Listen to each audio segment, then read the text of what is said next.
God and trusting in His promises, knowing He'll come through for you every time. Standing in the midst of calamity, nothing could shake you, nothing could move you. You always believed. It's a leader's faith, that's what we have followed, and will always remember.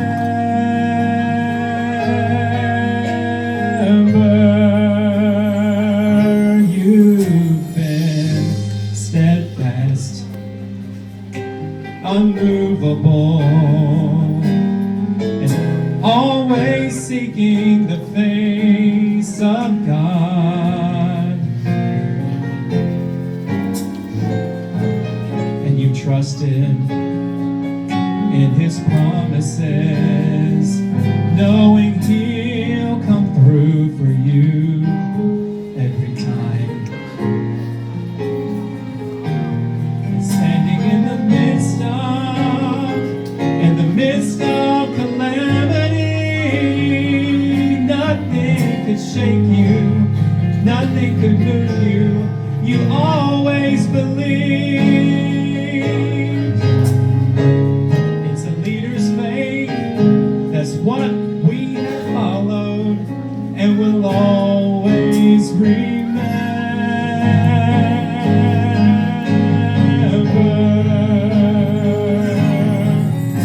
Your faith has caused you to obey God's word. It's undeniable proof that you totally believed Him. And it's your faith that's confident in God's word, that He will do everything that He has promised. It's a leader's faith, that's what we have followed. Yeah. It's a leader's faith, it's what we'll remember. Yeah. Your faith is what all of us have followed, and will always remember.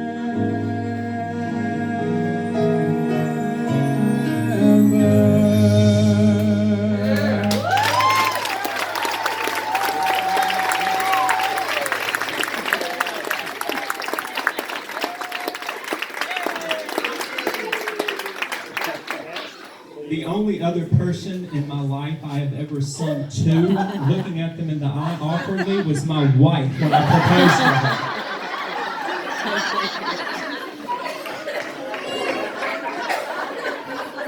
It's extremely awkward, so I hope you enjoy it. But all the words were from my heart and from everybody. So a few people have had things to say to you that they would like to say in front of everybody. A few people could not be here tonight to tell those things to you in person. So we're going to show a video, but before we do, we have a few awards to give you tonight. And,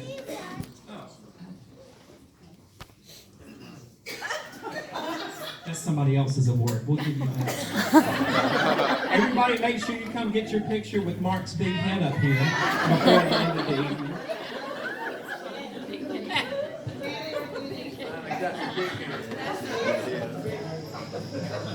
Hey Mark, happy retirement. I'm sorry I can't be there, but I just wanted to wish you luck on everything.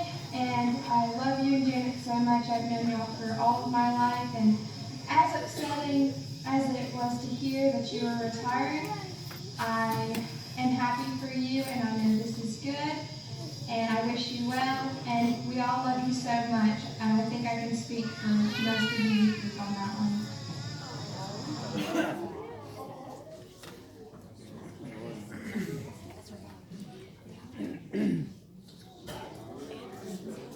Hey Mark, As I rifled through my brain to come up with this message, I realized that most of my Mark memories circle around the same few themes. There's music, of course, all those anthems and preludes and hymn arrangements, all that music that we were privileged to make together. And then, of course, there's Carol, whose organizational skills made you look better.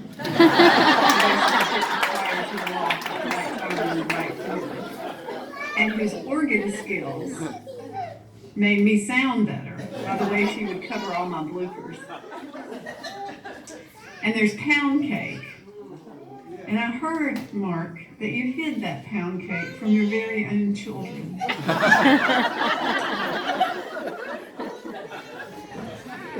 And then there's those Monday morning staff meetings when Tom would tip his chair, rock it back so far against that wall in Faye's office, and I just knew he was going to wipe out, even as he waxed poetic and ranted about whatever current event was rocking our world.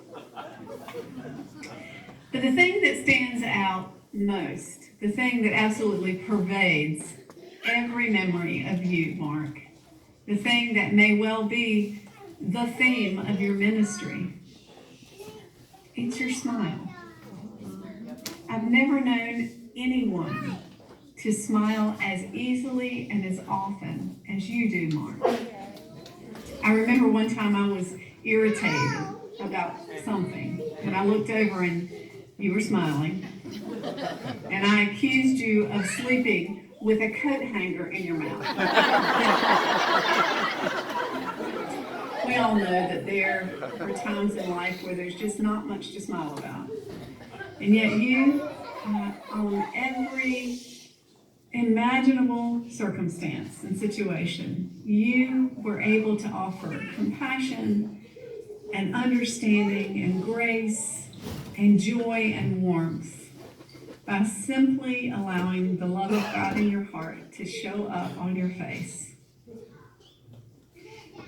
Mark, your smile, your gentle and loving smile, reminds me so much of the one who called you into ministry, the one who has surely smiled upon your time at First Baptist, the one who will bless and keep and sustain you and Janet in and through this next chapter. I love you, Mark. Congratulations on your retirement, and thanks for all the smiles.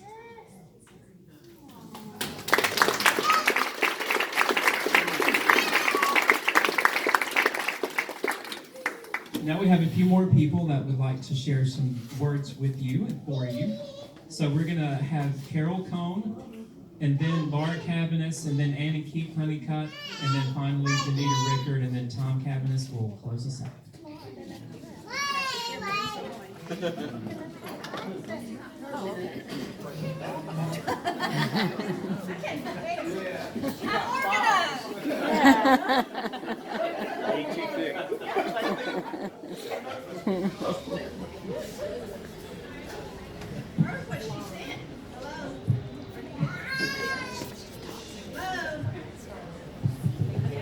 Hello? There you are. You gotta get up on it.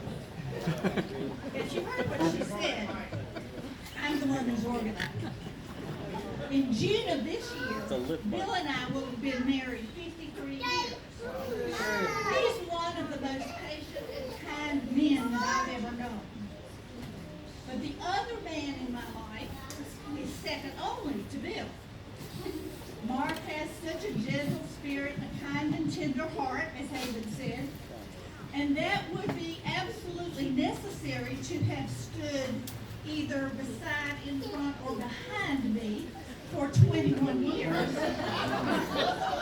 It takes somebody really special to have an accompanist who says, Mark, in the middle of a rehearsal, we need to go back and do that again. Mark, the bass is completely missed measure 27. We go back and do that again. Mark has never spoken an unkind or a harsh word to me, and I'm sure he's wanted to many times.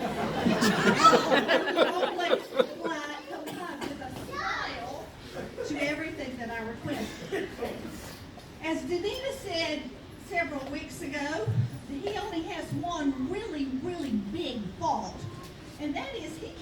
sign up anybody. If we want to get in the choir loft in some semblance of order, somebody else has to do it, because Mark would have the basses and the sopranos all mixed up together. So I don't know what brain skill it is that Mark missed with that.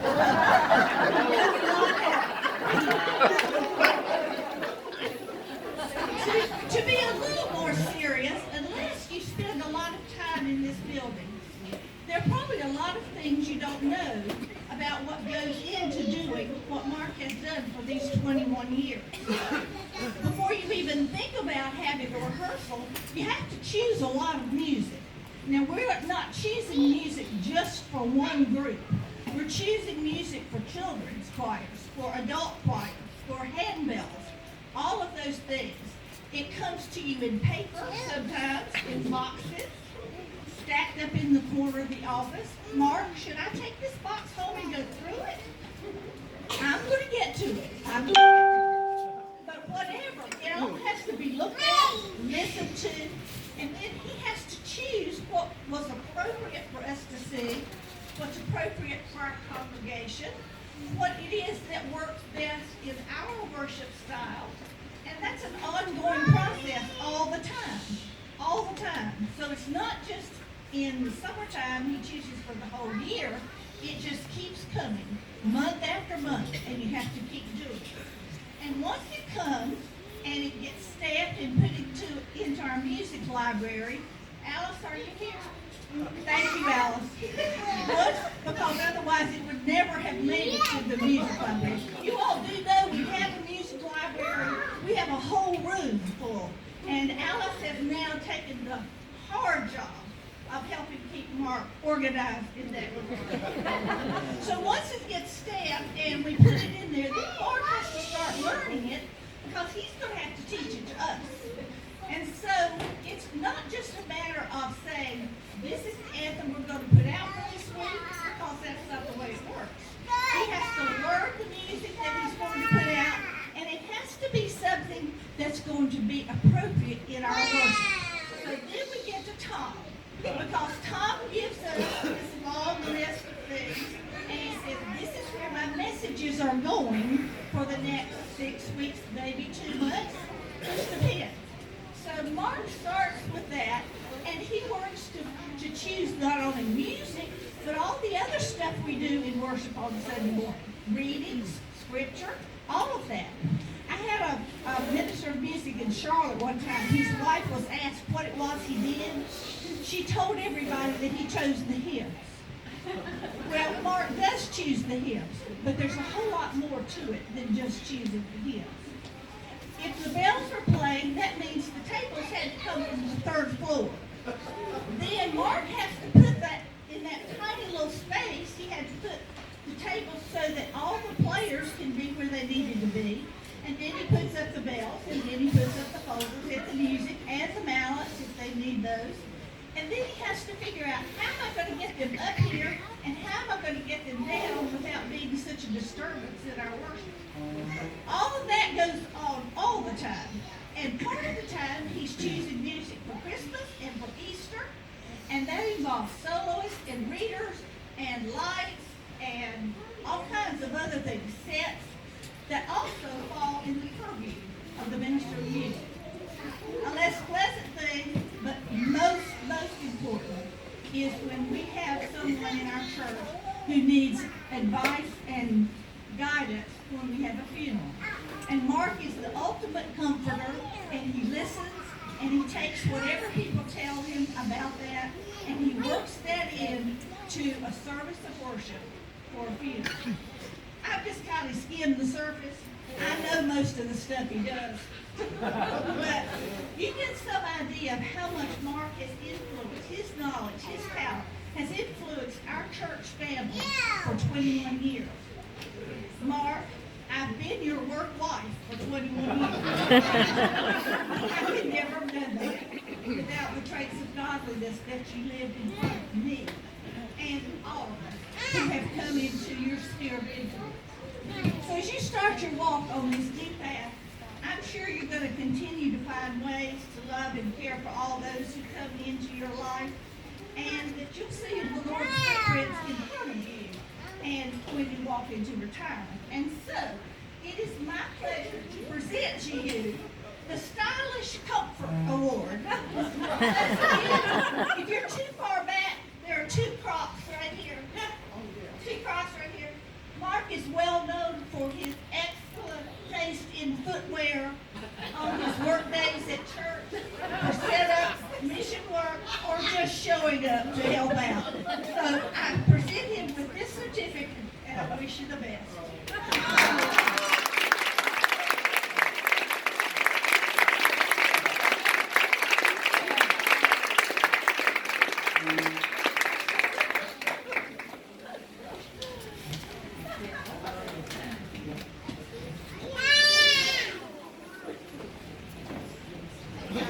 I didn't listen very well.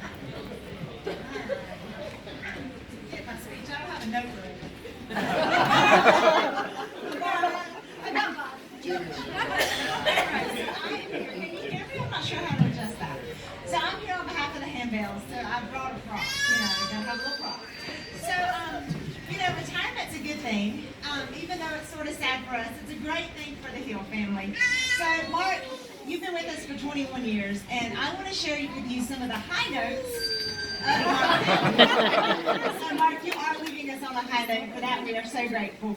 So, the interesting part is when I started thinking of all the high notes of Mark Hill, they all start with the letter P. So, we're going to focus on some P's. So, positivity. When I think of the word positivity, Mark Hill's face comes to mind. He always has a smile. My favorite part is when we're in handbells, when we're in choir, and we sound atrocious, or what we just played is a train wreck. Mark does the little stop sign. Can you do that? What do you do? There you go. He said, good. When you're doing good, you don't stop, Mark Hill. I love that about you, Mark. It's just good, even though we just stop. The positivity is great, and we've fought it for all these years. So, another P that comes to mind is persistence. Mark never gives up. Now, Carol, I should ask you this, but I believe when you become like a music director of any sort, you sign this oath that says, I will never start at the beginning of a song. Well, personally, I'm very linear. I'm A to Z. It drives me crazy, but I've done it forever, 50 years almost. So, we're persistent. Mark makes us good because we never start at the beginning of a song. We start at the hard spot, we fix the hard spot, then we go back. So, Mark, thanks for your persistence in making us good. Another word that comes to mind is peaceful. Just like Haven said, he's always smiling. I've never seen Mark have a bad day. I've never heard him grumble. He's always just a patient, peaceful, pleasant person. So we thank you for that. The next P word is patient. My kids played handbells with Mark, all through, and Caitlin would always say, Mark has to be the most patient person I've ever seen, I've ever known, because when you're supposed to have 12 teenagers playing and 3 show up, guess who's still smiling? Not Caitlin or Christian Cabinet, says Mark Hill. So, he is so patient. I work with him with the kids, and he sends out the emails, and 2 respond, and we don't play, and we never know who's coming. And Mark, that is a great deal of patience that God gifted you with. I hadn't got it. I never will. So, thank you. And the last word is passionate. If you think about Mark, he is so passionate for Christ, and we're grateful for your 21 years of leading us with your passion. And that passion is evident every Sunday when he's leading us or whatever he's doing, behind the scenes to make First Baptist be great. So thank you for the passion and for sharing that with us for so long. So I'm supposed to do this after every P word. I forgot, so there's all of them together.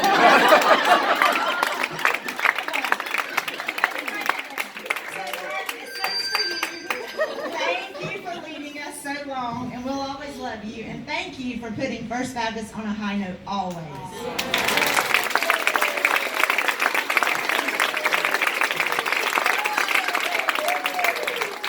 Another award for Mark. So if you know Mark, or if you've heard Mark, sometimes he's behind a whistle. So this award is the Whistler's Mark's mother, actually Whistler's Minister Award to Mark Hill for always being so easy to find around the church with the whistling tune that is on his lips. So Mark, this can wet your whistle in retirement.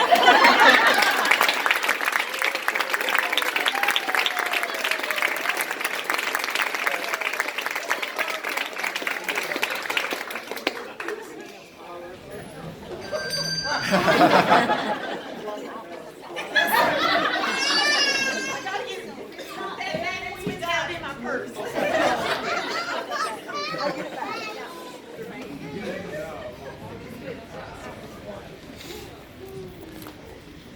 I think that if there's any longevity here tonight, I can probably say I have known Mark longer than anyone else. I met Mark as a newborn. We were in church together. His mom was our Sunbeam leader, which is now Mission Friends. And of course, we had no idea there was a baby coming, but we were invited to her house to meet the brand new baby boy in the family, and his name was Mark Hill. So I saw him at a very young and very cute age. Not much. I could not possibly have imagined that many, many years later, I would be serving on Mark's senior adult ministry team, planning trips to places all over. We had a wonderful time planning, and we had an even more wonderful time going on so many trips. Out of state, we went to the Amish country a couple of times, Hershey, Pennsylvania. We went to the Art Encounter and Creation Museum in Kentucky. We went Williamsburg, several other places that after 20 or so years of trips, it's a little hard to remember all. But besides traveling all over the country, in North Carolina, I started trying to think. We have been almost everywhere, it seems. From the mountains, Blowing Rock and Boone and Valley Cruises. A lot of you were with us on these trips. We went to Asheville, we went to the Cove, Hendersonville, all around the mountains, saw some wonderful plays at the State Theater. Then to the coast, we went down to Charleston. We've been to Caswell, been to Myrtle Beach any number of times, have seen at times 3 shows in 2 days. We really covered a lot of territory, and as we went always to Calabash, I was totally astounded on the times we didn't have to be somewhere. He pulled in at Painter's Homemade Ice Cream immediately after a big meal at Calabash. It was just startling to me what the senior adults could do with that. But besides that, we had a lot of day trips just in our area. We have a lot of interesting places to go. We had lunch and learns, and we really had a lot of very significant, very educational times together right here in this room. Great planning always preceded our trips, but there was always the possibility of a few glitches. I remember a few flat tires on buses. One, we sat in the bay while our tire was changed. That was interesting. We had a huge bus that got stuck in a parking lot when we were in Kentucky. Had to have a wrecker pull it out. We had a few other little things happen. Cash was lost. Mark was always in the bus, down on his knees, looking for cash. Room keys didn't work. Just one thing after another. And as everyone has already said, never once did I see him get upset, stressed out, always just even keeled, a smile on his face. So we want to thank Mark. As senior adults, I've been traveling with them for many, many years, and for all the good times we've had, for all the memories, and particularly for his always sweet smile in every situation. So I'm here to present him the Colgate Award. This is for being the only person we know with a smile as his resting countenance, donning his pearly whites as a consistent encouragement of joy to all around him.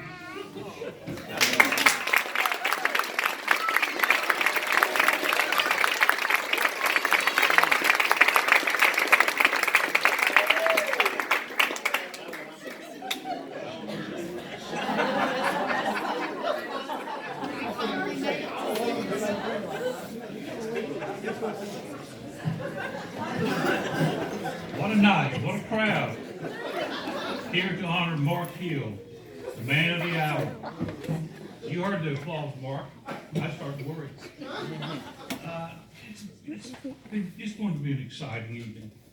And I'm sure of that because we have people planted all over the room to act like they're having fun. I've been asked to relate any stories or experiences that Mark and I have shared over the years, and there are many. For example, it's no secret that I love fly fishing. I always have. And I love to talk about what they call the quiet sport. You may have seen that great movie, A River Runs Through It. And beautiful movie, Montana. I love it. I just want to make sure that you understand, and it's clear that my fly fishing experience with Mark Hill, for little or no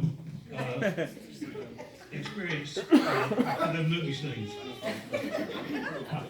Truthfully, Mark did want to learn to fly fish, and I was eager to teach him. So one day, Ann, Janet, Mark, and I took off to Valley Cruises. They have a community park there that's beautiful. It sits in the valley. A river runs along the property there. We had a great time, and within minutes, I had Mark and Janet casting and ready to give it a try. In fact, Mark actually caught a trout that day. You're welcome. And I want you to know it wasn't an easy task talking that trout into taking your fly. But I'll share one other unique experience. This involves the house where I grew up on Northeast Avenue. For my part, and looking back on my childhood, I'll say thank goodness that walls don't talk, because Mark and Janet now own that house. In fact, my old bedroom is now their bedroom. That's all I'm going to say about that.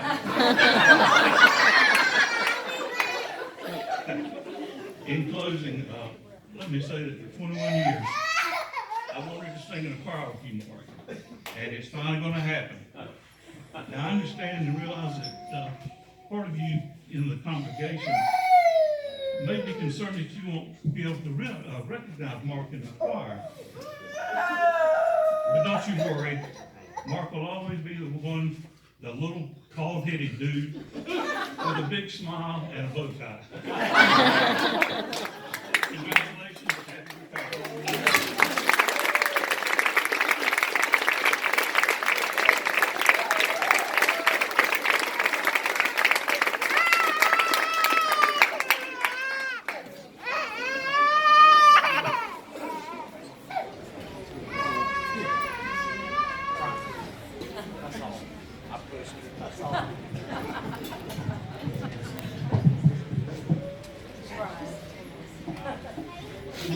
Happy retirement. Keith and Ann. I'm under Tom. Keith and Ann have talked about the senior adult trips and the choir and things that we've done. And one of the things that I noticed when I first came and went on a trip, every time Mark got off the bus, every time Mark got on the bus, he would pull out his chapstick. Then I noticed even at choir practice sometimes he would do that. Always got one. Always.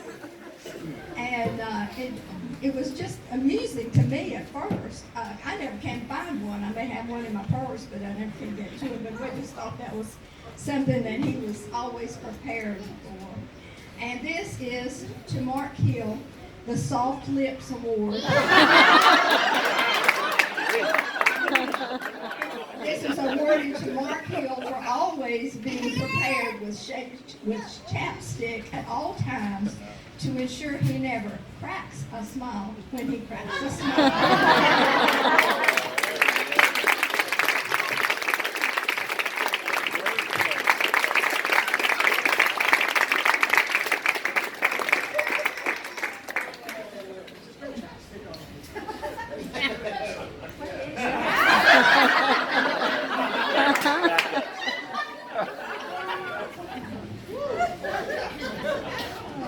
We've all had such a good time thinking of these things that remind us of Mark and the fun times we've had together. And I was surprised, well, wasn't surprised at what Hagman said, because we've all reiterated this all night. I've known Mark since he was about 6 years old when he moved in 2 doors up the street from me. And he was always smiling. In fact, somebody brought a picture that was in the newspaper, I think, when he was in first grade, in Miss Rosalind Green's first grade class at McKeever School, and all these little children, 5 or 6 at a table, and there were about 6 tables, and said, if you can find Mark, he was one of them. That is so true. And everybody has been right, and it has not been an exaggeration. We all sent a lot of cards and notes and emails to him when we announced his retirement, and one of the things that reminds me of Mark, the love of Jesus and the joy in his life just shines through his face. There was several hymns that came to mind. I have the joy in my heart. Let the beauty of Jesus be seen in me. And Mark's just an example of that. And I couldn't help but think this morning when I read Tom's devotional that he sends out every week, how would people describe you in words if they knew you? And I thought that was so good to think about. How do you want to be remembered? And what he said about the fruits of the Spirit, that's Mark. Love, joy, peace, patience, kindness, goodness, faithfulness, gentleness, and self-control. You have to have self-control if you can deal with the choirs, the handbells, the children, and always smile. So we really appreciate you, Mark. In love and appreciation, the Sanctuary Choir and the adult handbell choir have a little gift for you, but it pales in comparison to the love and the appreciation and the joy of the Lord that you have shared with all of us all these years. And the card says, how many people does it take to make a difference? Just one, especially if that one is you.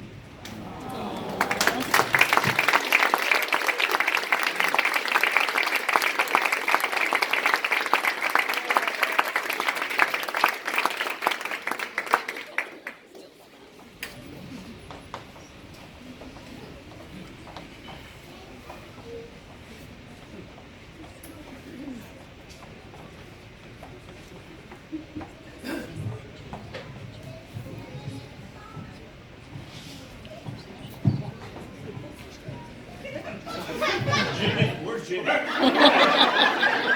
Jimmy should be in charge of this too. Well, on behalf of the church, I'll have some things to say Sunday morning, and we'll recognize Mark on Sunday morning in an official capacity, but I do want to say a few things tonight. Before I say some things about Mark, I do want to ask him to join me for a second. We have a gift for Mark, and this is handmade. And Jimmy didn't make it. Bob Payson did. And if you know Bob is awfully good with wood. I don't know anybody who's better at woodworking than Bob Payson. And also, many of you will remember a few years ago, I think about 6, 7 years ago, we did some significant renovations in our sanctuary. And we added the current platform or stage that we have. Well, Mark, the good news is that Bob saves things. And Bob has made for you a cutting board that is made from the same material that made our stage. You have stood on that stage for many, many years.